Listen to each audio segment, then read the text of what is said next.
Man, this week has been explosive this far. First, the James Comey testimony, then the British election, and my rent got paid on time for once. Just fantastic.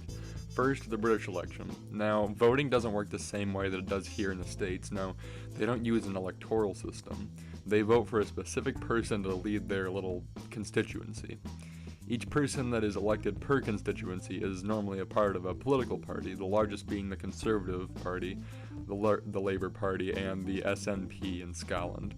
This election was a bit different, though, being a snap election called by the Prime Minister, who is a regular constituency leader but is also the leader of the commanding party in Parliament, and being a major loss for Theresa May, the Prime Minister, and the leader of the Conservatives, also known as the Tories.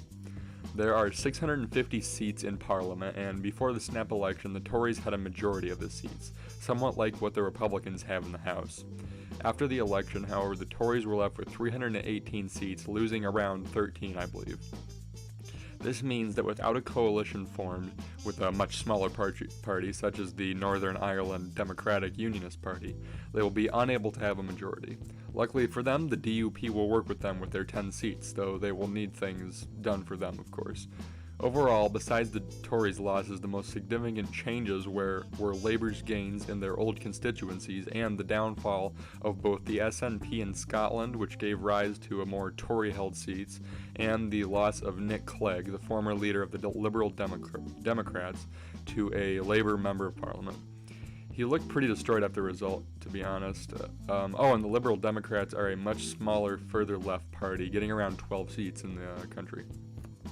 While the center-left Labour Party did make a lot of gains, they are still far from a majority, and even if they were to form a coalition with both the SNP and the Liberal Democrats, they would be far from a majority over the Conservatives and the DUP. However, it is a shock difference that the Labour Party would be the ones to quote-unquote win the election, after the pollsters predicted that the Tories would have their biggest landslide win since superstar Margaret Thatcher got over 44% of the vote in the 70s. The Tories did in fact get 43% of the vote, but the rest of the vote was practically only given to the Labour Party, getting 40% themselves. In the past, getting 44% of the vote was unheard of with 4 or 5 large parties, but it seems that even Britain is becoming more and more partisan as time goes on.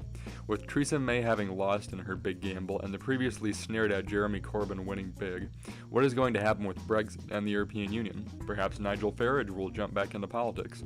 Who knows, but I'm sure there will be more to the story very soon. Now, honestly, I was surprised to see this result, but I didn't know that the Tories ran such a terrible campaign, the Labour Party being the ones to run a hope-filled campaign overall, so maybe it was just the different messaging, and I'm sure it'll be analyzed by much more qualified people, though. Next, we have the Comey testimony story. Now, I don't really know what was going to come out of this. Was Comey going to unveil some sort of hidden evidence about Trump-Russia connection? Was this going to cause the president to be impeached? Apparently not. Honestly, the biggest thing I got from the hearing was that the FBI was actually not investigating the president, only looking at Michael Flynn and a few select others. Comey admitted that the president was not obstructing justice through his asking for loyalty and his firing of Comey, admitting that this wouldn't really affect the case in any way. While he did offer a sort of vindication for the president on these fronts, he called many in the White House liars, and a bit of them given a few chances, most notably when he referenced a famous line from 1,000 years ago, agreeing with Senator Angus King and saying, "Can nobody rid me of this meddlesome priest?" being a line that maybe Trump said in his head.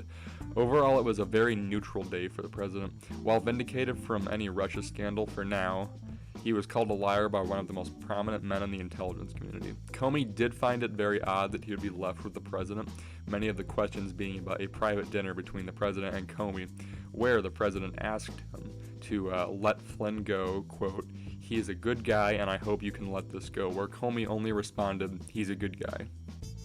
Senators on both sides fixated on the word hope, thinking that perhaps this meant it wasn't a direct order from the president, and, when pressed, Comey did admit that nobody ever brought it up again within the executive branch.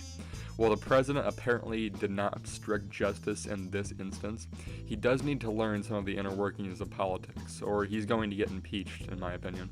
Also, when Comey left the dinner about Flynn, he met Attorney General Jeff Sessions, to which he said, "Never leave me alone with him again," apparently meaning that as the FBI director, he answers to the Attorney General and that he shouldn't be left with the president in any normal circumstances. He noted that Sessions gave almost no response, and that was it. Besides that, in the hearing, some Republicans pressed Comey on the Hillary Clinton issue once again, perhaps rekindling some old feelings when they learned that Loretta Lynch, who was the old sitting attorney general, perhaps tried to help swing the election by making Comey refer to the investigation on Mrs. Clinton as a matter in his famous July statement regarding the investigation. While Comey still believes that there is not enough evidence to indict Ms. Clinton, he says that it was highly inappropriate for an attorney general to tell him to refer to an investigation as a matter without a real reason. Republicans, most notably John McCain, jumped on this almost to the point of strangeness in my opinion. But that's about it. Weird week, but it's definitely been interesting. Tell me what you thought about the Comey hearing in the comments, if you watched it, and maybe leave a sub or a like. All opinions are welcome, dissenting or otherwise.